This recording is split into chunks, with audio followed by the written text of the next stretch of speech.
بسم الله الرحمن الرحيم. ولا يغتب بعضكم بعضا أيحب أحدكم أن يأكل لحم أخيه ميتا فكرهتموه واتقوا الله إن الله تواب رحيم. صدق الله العظيم. گزشتہ جمعے میں اللہ تبارک و تعالی کی ایک عظیم نعمت آنکھ سے متعلق چند باتیں پیش کی گئی تھی. آج اللہ تبارک و تعالی کی ایک عظیم نعمت زبان سے متعلق چند باتیں عرض کرنا مقصود ہے.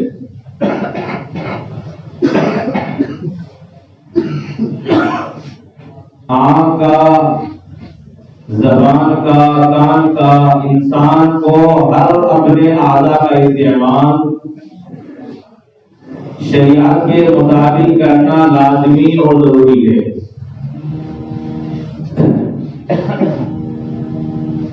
تو اسی طرح جس طرح آنکھ سے متعلق کہ آنکھ کا استعمال ایک ذریعہ بن جاتا ہے ثواب کے حصول کا بھی، اور ان کا غلط استعمال ذریعہ بن جاتا ہے اللہ تعالیٰ کے غضب کا، ایسے ہی زبان کے ذریعے سے بھی اگر اسے صحیح استعمال کیا جائے تو اپنے نامہ اعمال میں بہت سی نیکیاں انسان درج کرا سکتا ہے، اور اس زبان کا غلط استعمال اللہ تعالیٰ کے ناراضگی کا ذریعہ اور ان کے غضب کا سبب بن جاتا ہے. اللہ کے رسول صلی اللہ علیہ وسلم فرماتے ہیں کہ اگر کوئی انسان قرآن کریم کی کوئی آیت پڑھتا ہے تو اللہ تعالیٰ کی جانب سے اس پڑھنے والے کو ہر بار 10 نیکیاں عطا فرماتے ہیں. تو جتنی آیتیں اور جتنے حروف کو قرآن کریم کی اپنی زبان سے ادا کرے گا اللہ تعالیٰ کی جانب سے ہر بار اس کی نیکیوں میں اضافہ کیا جائے گا، اور نامہ اعمال میں کثیر نیکیاں اس کی درج ہو جائیں گی. لیکن جب اسی زبان کا استعمال غلط کیا جائے، جیسا کہ مذکورہ آیت میں اللہ تعالیٰ نے بیان کیا کہ تم کسی کی غیبت نہ کرو، ایحب احدکم ان یاکل لحم اخیہ میتا فکرہتموہ، کیا تم میں سے کوئی آدمی یہ پسند کرتا ہے کہ وہ اپنے مردہ بھائی کا گوشت کھائے؟ یقیناً تم اس بات کو ناپسند کرو گے. تو اس مذکورہ آیت میں اللہ تبارک و تعالیٰ نے زبان کے غلط استعمال سے منع کیا ہے، اور غیبت کا گناہ کتنا عظیم ہے، کتنا بڑا ہے، اس کا آپ اندازہ اس بات سے لگا سکتے ہیں کہ غیبت کرنے کو اللہ تعالیٰ نے تشبیہ دی ہے مردے بھائی کے گوشت کھانے سے. ایک تو انسان کا گوشت کھانا یہی قابل نفرت ہے، چاہے وہ کسی کا بھی ہو، اور دوسرے پھر گوشت بھی اس انسان کا جو ہوتا ہے یہ اور زیادہ قابل نفرت ہو جاتا ہے، اور تیسرے یہ کہ گوشت بھی اس انسان کا جو اس کا بھائی ہے اس میں اور زیادہ شدت ہو جاتی ہے. کسی بھی گناہ کے سلسلے میں اللہ تعالیٰ نے ایسا جملہ استعمال نہیں کیا، صرف غیبت کے بارے میں استعمال کیا ہے کہ جو آدمی غیبت کرتا ہے گویا وہ ایسا ہے کہ اپنے مردہ بھائی کا گوشت کھا رہا ہے. اور اللہ کے رسول صلی اللہ علیہ وسلم نے غیبت کی شدت کو بیان کرتے ہوئے فرمایا الغیبت اشد من الزنا،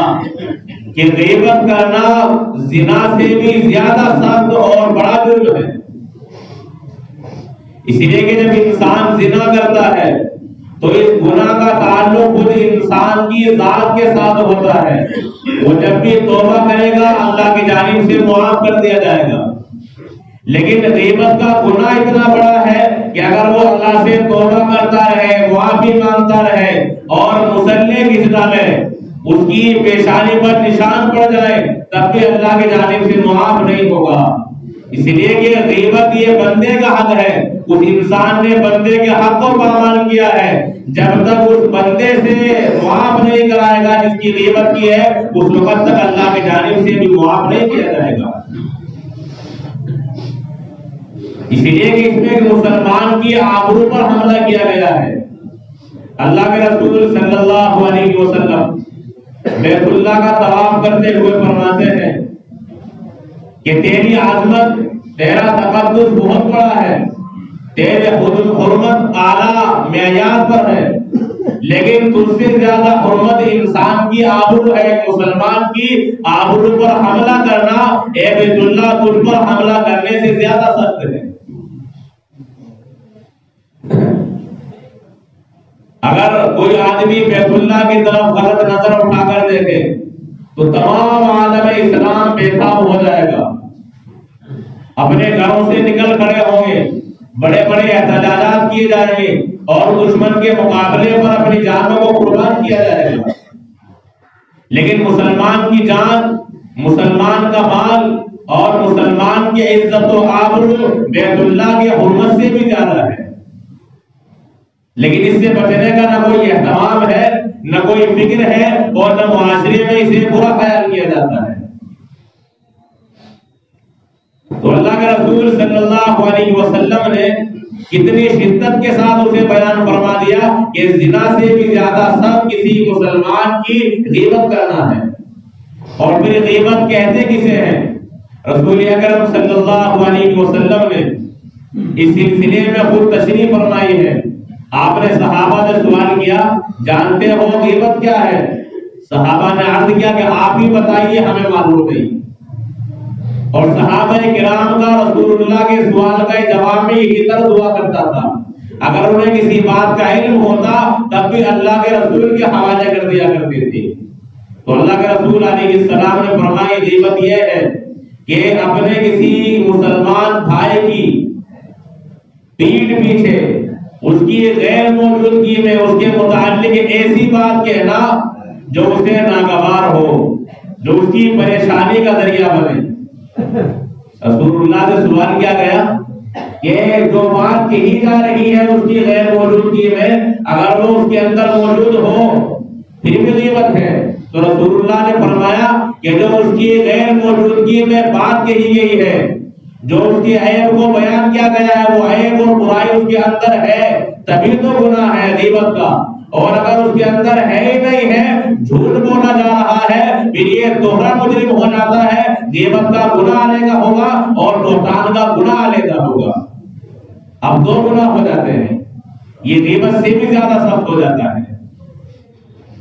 تو مسلمان کے اندر کوئی عیب ہو، اس عیب کو غیر موجودگی میں بیان کرنا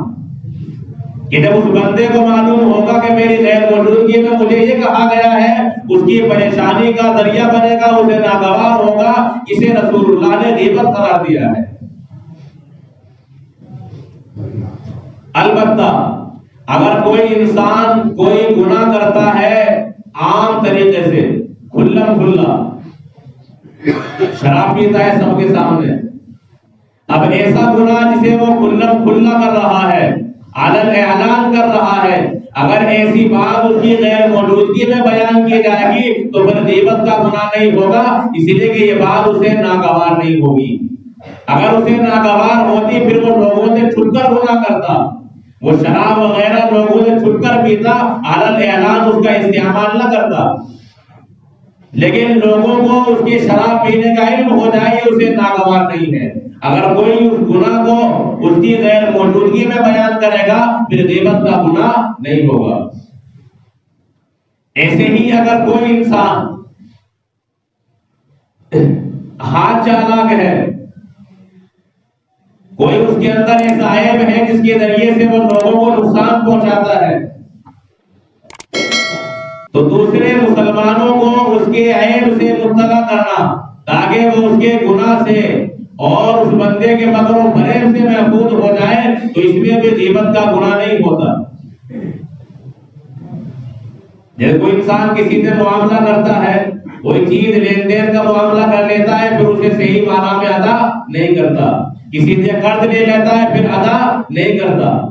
تو ایسے آدمی کی بات مسلمان کو بتا دینا کہ اس سے بچ کر رہنا، یہ عیب اس کے اندر موجود ہے، تو دوسروں کو عیب سے بچانے کے لیے اور نقصان سے بچانے کے لیے برائی کرنا یہ غیبت کے اندر داخل نہیں ہے۔ یا مثلا کوئی آپ کے پاس رشتے کے لیے آتا ہے کہ فلاں لڑکے کے متعلق بتائیں، اگر اس کے اندر کوئی عیب ہے تو تاکہ لڑکی کی زندگی برباد نہ ہو،